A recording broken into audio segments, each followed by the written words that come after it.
অসুস্থ অবস্থায় উঠছি। এই জন্য আল্লাহ পাকের প্রশংসা, আলহামদুলিল্লাহ, সমস্ত প্রশংসা আল্লাহর জন্য, যিনি আমাকে এই মৃত্যুর হাত থেকে আবার জীবন দান করলেন, রক্ষা করলেন। আমি তো মরে গেছিলাম, আমার পক্ষে সম্ভব ছিল না, কিন্তু আল্লাহ আমাকে জীবিত করছেন। রাসূল আমাদেরকে দোয়া শিখাইছেন, তার ভিতরেও আমাদের সেই সবকটাকে ইয়াদ করাই দিচ্ছেন, স্মরণ করাই দিচ্ছেন, যে সবক মনে করার জন্য আমরা ইজতেমার ময়দানে জমা হয়েছি।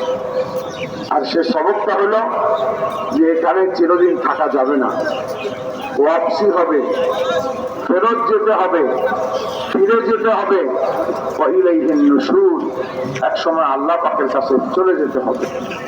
গতকালকের যে দিনটা আমাদের জীবনে ছিল, সেটা আমাদের জীবন থেকে চলে গেছে। আজকে সকালের যে সূর্যটা উঠতেছে, এই সূর্যটাও আজকে সন্ধ্যায় নিভে যাবে, সূর্যটা ডুবে যাবে, এই সূর্যটা অস্ত হয়ে যাবে, সূর্যাস্ত হয়ে যাবে। ঠিক তেমনি ভাবে এক সময় আমাদের জীবনটাই শেষ হয়ে যাবে, আমাদেরকে আল্লাহ পাকের কাছে ফিরে যেতে হবে। जो भाई सो रहे हैं उनको जगा दें, और सोने वाले भाई जागकर ये दुआ पढ़ लें, अल्हम्दुलिल्लाह दुआ मांग लें, अल्हम्दुलिल्लाहिल्लज़ी अहयाना बादमा अमातना व इलैहि नुशूर। যারা ঘুমাচ্ছে তারা ঘুম থেকে উঠে যায় আর এই দোয়াটাও পড়ে নেই, अल्हम्दुलिल्लाहिल्लज़ी अहयाना बादमा अमातना व इलैहि नुशूर। सोने वालों को जगाना जरूरी है। हम तो दुनिया में जगाने के लिए आए हैं, सारी दुनिया के इंसानों को याद दहानी कराने के लिए आए हैं कि दुनिया में सोना नहीं है, गफलत से जिंदगी न गुजारे। जिंदगी का हर वक्त मौत के करीब ले जा रहा है, आखिरत के करीब ले जा रहा है। दुनिया छूट रही है आहिस्ता आहिस्ता, और जिंदगी बर्फ की सिल्ली की मानी घुल रही है। हम तो सबको जगाने आए हैं, याद कराने आए हैं।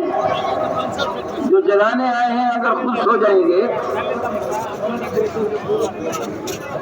फिर क्या होगा? इसलिए सब एक मर्तबा नियत कर लें कि इंशाअल्लाह जाग कर सुनेंगे। तो যারা ঘুমাচ্ছে তারা উঠে যায় এবং অপরকে উঠাই দেয়।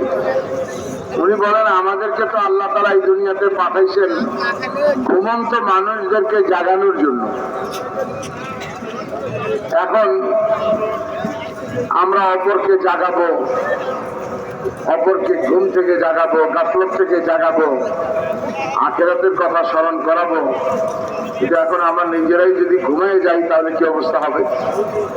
এই জন্য আমরা সবাই একবার নিয়ত করে নেই যে ইনশাআল্লাহ জেগে জেগে কথা শুনবো ইনশাআল্লাহ।